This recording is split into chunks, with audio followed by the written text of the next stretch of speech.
Okay, well, your Ford blew the spark plug out of the block. Yeah, intake. Very, yeah, not surprising. It's a freaking Ford. Come on, Ford. This is nothing new. This has been going on for years with multiple motors. Come on. Hell, my damn Ford Lightning. That thing, I wish I'd never bought. Wish I'd bought. Hell, in 9 hours, change spark plugs. And the same problem with those. They can blow the spark plugs out of the intake. Come on. This is not something that should still be happening. But I bought a Ford, you deal with these problems. Okay, this is the coil and plug system, and I'm going to take it and basically show you what I've got here. I'm at the end now. I've got the, I'll show you where I'm at. If we can see, I got an endoscope here looking down inside. Let me get where I can see where I'm at here, and I'll see if I can, maybe my camera will focus in on that. All right. I don't know if you can see that. Let me move that over. I've got the insert in there now. I'll backtrack here in a second. It's hard to see. There it's actually pretty clear. The insert isn't all the way. Okay, now I just want to show that really quick. Here's the thing. Okay, you're going to need an air compressor to blow that out when you before you do anything. Granted, when the spark plug blows out, when the spark plug blows out, it's going to clean that area out pretty decent. But you still want to blow everything off your engine to make sure nothing falls down your cylinder. You need an air compressor. I highly recommend. This thing cost me like 15 bucks on Amazon or something like that. It's a little endoscope camera, which I've had for a long time. You're going to want that. So you're going to want a compressor. You're going to want an endoscope so you can see. One thing is, when you do this, you need to be able to see if your valves are open and closed. And you can see the valves hanging down just a little bit. And if you can, just bump your motor till the piston's about, I'd say 3/4 of the way up. And about that point, it's in a compression cycle or an exhaust cycle, one of the two. But more than likely, if you can't see the valves, which you will be able to with the endoscope, you'll see them hanging down a little bit. If you can't see the valves, they're probably closed. And that's the best you can hope for, because you can't really tell beyond the point where I can't see the valve. And because you don't want these aluminum shavings to get stuck into your valves because they don't close properly. So that said, okay, so I got the insert in there. This is a tool that come with me, and again, engineers, I wonder sometimes about you guys. Okay, so let me get my laptop out of the way here. Where's my socket at? There it is. All right, so engineers, this is a coil and plug system. Okay, it uses a spark plug that drops down into a hole, and you have to get this down into the hole to remove the spark plug. Granted, that one right blew out, but this is just, I have a point. Okay, so now you buy this tool kit. And it comes with this tool here, which basically it starts cutting down into the old threads and it cuts new threads. Okay, so one slight problem is, like coil and plug, COP, it's a hole that this has to sit down inside of. Guess what? This will not fit inside your spark plug socket. So I've seen guys basically weld a nut to the top of this thing. You know, I've worked machine shops of welding for over 30 years, and anytime you weld to a hardened steel, you have a weak weld. And you might get away with it. Actually, this tapped pretty easy, but a lot of people don't have welders. I happen to have one, but I didn't do that route. I went a different route to make sure, because if that nut breaks off while you're cranking this down inside there, how are you going to get it out? The nut's gone. You can't weld it back on there.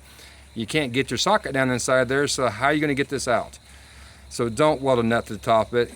Get a grinder. You can go to buy a cheap $15 grinder at the dollar store. I don't know. Get a grinder. I use a bench grinder. Use a hand grinder. Something. Grind this thing down each corner to where it will slide inside your spark plug socket.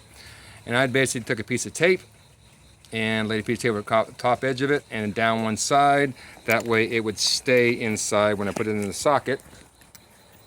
It will stay inside the socket and it won't fall out. And in the event you're basically backing this out and you pull too soon and you actually accidentally pull it off, it's no problem to slide this back on top of there, because by laying the tape over top of that tap, it doesn't push the tape back, doesn't basically run the tape back down. So that will stay like that.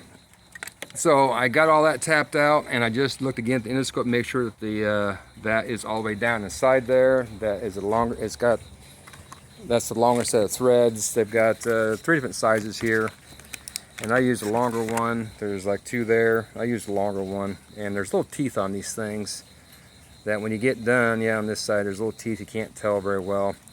But again, engineers, why don't you put a little notch on this tool where I can actually use this tool to thread this down inside there and a stopping point instead of having to use my spark plug. Luckily, it stayed inside when I backed the spark plug out. So once I get that insert in there, I take this here and I hammer it down with take a hammer, hit the top of this thing on top of that insert, and it basically mushrooms the top of this out, and there's little teeth along the edge here, and that basically is supposed to permanently mount this inside there. I think people talk about using thread lock on that. Here's the problem: you have a lot of heat. The heat will destroy thread lock. That's how you break thread lock, is you use a torch, and that's basically subject to a lot of heat for a long period of time. Thread lock will not last that long. All right, so engineers, fix this problem, Ford. This isn't new. You should not be blowing spark plugs out of your head, and torquing it down is not a solution. It is a band-aid to a problem that should have been fixed a long time ago. Engineers also, all right, make this fit your socket. People shouldn't have to be welding nuts to these things or grinding these things down to fit their freaking spark plug socket. That seems like, to me, common sense. Hey, it's a spark plug. Let's make that the same size as a freaking spark plug. Okay, now here's another problem, and this is again a solution I've used for years working in machine shops. How do you know how deep you go with your thread? Because I use an endoscope to make sure that my valves are closed. Like I said, buy this thing for 15 bucks on Amazon. I mean, it's kind of neat. It's got a low light on the end of it. You can turn it up or down, and I said it's got a pretty good camera picture on it. I mean, I don't know. Once it focuses, it's actually got a real nice picture. All right, so I get an endoscope, but okay, where was I at? I was talking about engineers, I think. But depth. Okay, so once I got the piston set height, I don't want to hit the piston with this here, because you don't be gouging into your damn piston. So you want the piston about 3/4 of the way up. You don't want it top dead center, or you're going to damage your piston. So, but how do you know when you've gone to the last thread? Because you don't want to go beyond this basically beyond this last thread and drop this into your cylinder, because if it goes into your cylinder, you're not getting it out.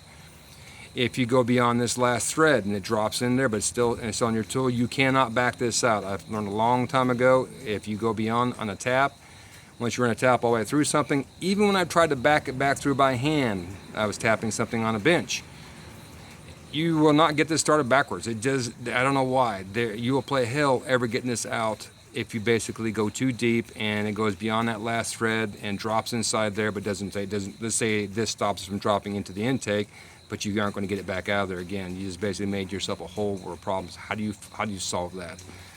Take paint. Paint one section of this blue or red. I just use automotive paint. I grabbed whatever paint I had, or you can use fingernail polish, something to coat this with, to color this. Engineers, listen up. Put a coating on these things where I'm cutting, so that as I cut, that coating is eaten away, and then when I get to the last where there's no more coating on these things, I know I've gone full thread. That's what I need to know. When do I stop? I can't guess. I can look at the endoscope, but again, the threads are not really in focus that well, so it's easier if this is a tool. This should have all the solutions. Make that fit. Make this part here fit a spark plug socket. That seems to me freaking common sense.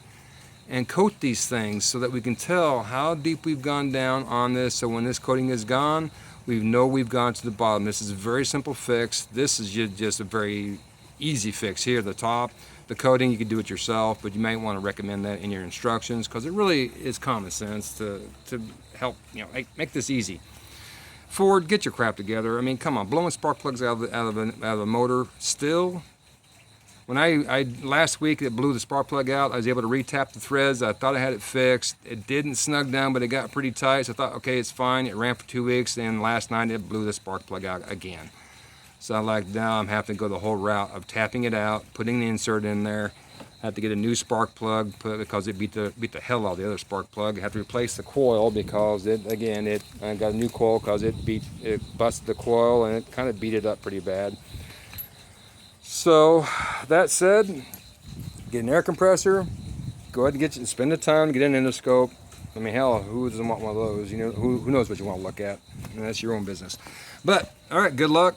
I'm trying to think of anything I left out. I mean, that's it. I hope this helps. Good luck on your repair.